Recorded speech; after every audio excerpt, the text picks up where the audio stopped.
sumusubaybay po sa ating pong programa ngayon. Maligayang araw ng kalayaan, sir. Sir, ano ang theme ng celebration natin this year?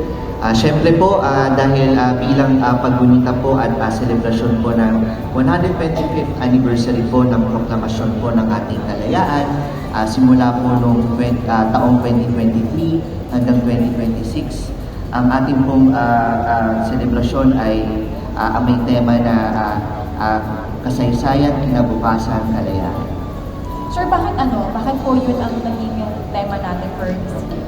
Siyempre po, bilang isang bansang malaya, ang ating kasaysayan ay sumasalamin po sa ating sariling karanasan at sariling identidad.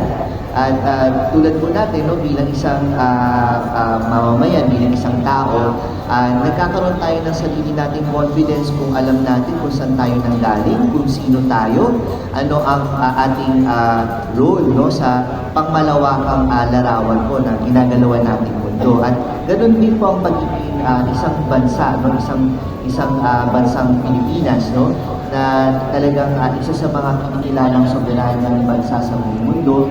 Mahalaga po na nakaugat ito sa ating pagkakaalam at pagkakakilala sa ating sarili, at yun ay makukuha at makikita po sa kasaysayan. At syempre po sa kasaysayan ito, ang dami pong nangyaring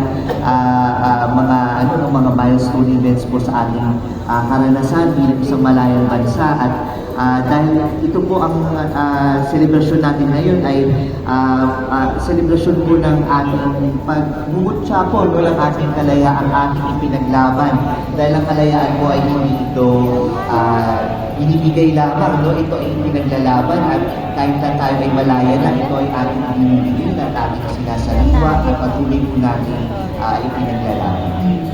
Tama, sir, napaka-significant ng kalayaan ng Pilipino sa buong mundo dahil tayo ang sinasabi ng first democratic republic.